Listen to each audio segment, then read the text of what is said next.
On to in-flight emergencies.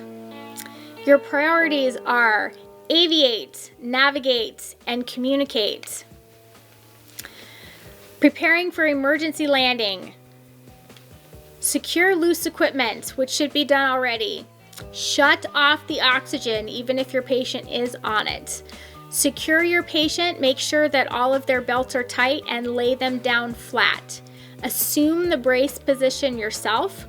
And then only if you have time, then you may notify air traffic control or comm center, again, if you have time. So your brace positions for your forward-facing seats are going to be with your feet flat on the ground. You always want your feet flat on the ground. Your seats are designed to crush, to absorb some of the impact. And so if your feet are underneath the seats, you will break your legs and your ankles. So feet flat on the ground with your harness secured, your arms crossed over your chest and your head down in anticipation for how the helicopter is going to land in an aft-facing seat. Now in your forward-facing seats, it's the same, except your head is going to be straight against the headrest. And make sure, as you can see in this picture, that your hands are holding on to your seat belts in order to keep you secure in the seat. Mechanical emergencies. So there are 3 different types, and your pilot will know which one is which. You should go over these in briefing and remember them, but just so you know the difference. Land as soon as practicable means that this is not critical to flight operations. You may either complete the leg of the mission that you are on, or you may return to your base. You may go wherever is convenient. It means that something needs to be fixed, but you have some time to get to the best place to fix it.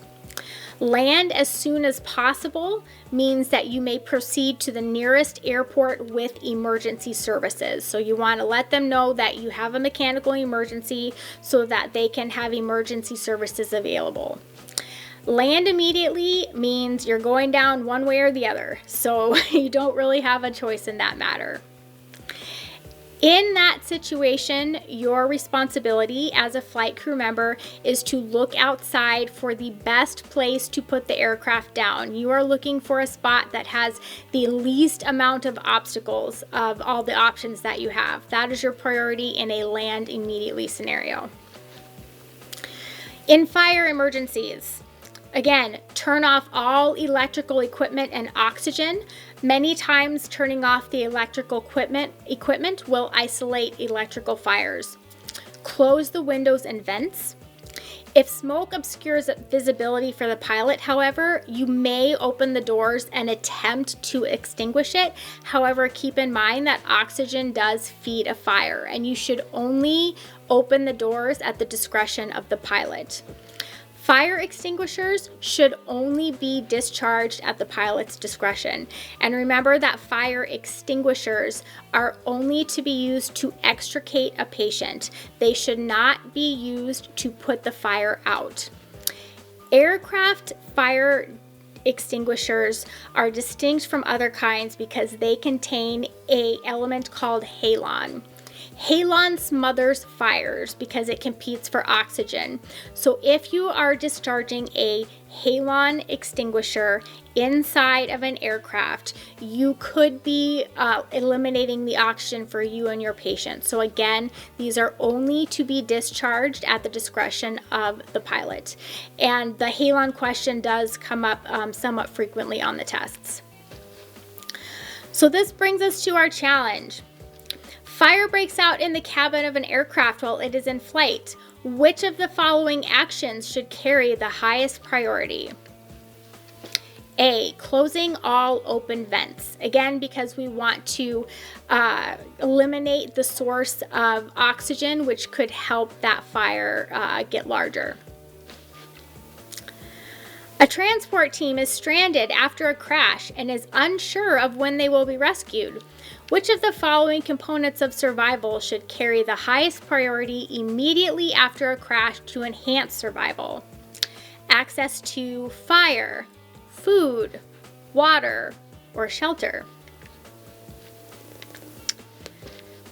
Mayday, mayday, mayday. If you are in a true emergency and you have time to communicate, those are the words that you say in order to get the attention of everyone in the listening area that something bad is happening.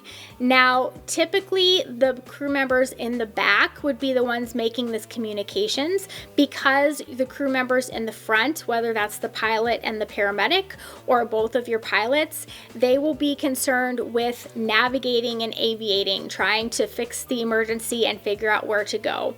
So if you are making a mayday communication, make sure that you are keeping things short and concise. You want to communicate who you are, what you are doing, where you are, and what is happening, keeping in mind that you may have a very short amount of time to convey this information over the radio.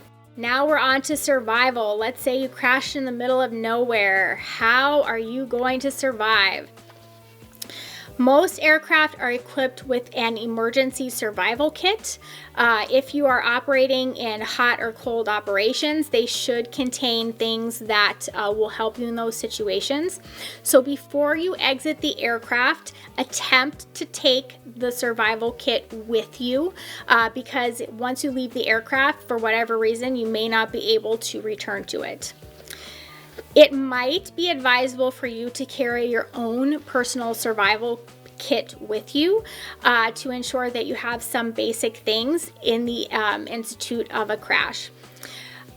It was interesting, the University of Utah several years ago did a live survival experiment where they visited their crew during shift and took inventory of what was on in their flight suits that day.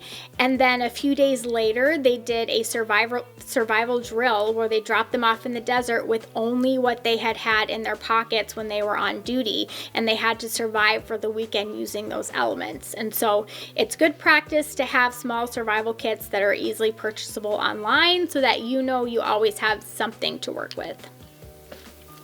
The first rule of survival is do not panic. Having a positive outlook is one of the most important things that differentiate people who survive in these types of incidences and people that don't. The rule of threes is how you prioritize the things that you need in a survival situation. So remember that you can survive for 3 minutes without oxygen, 3 hours without shelter, 3 days without water, and 3 weeks without food. So this diagram here is showing you different things that you can do with the parts of your aircraft that are left. So remembering that shelter is actually one of our most important survival priorities. This will help you think about different ways that you can use your aircraft to create a shelter for you, since we know that that is going to be your second highest survival priority. There's some different ways to create shelters depending on what you have with you and what the environment looks like. If you are having to sleep or be on the ground, this is an example of using the fuselage to create a barrier between yourself and the ground.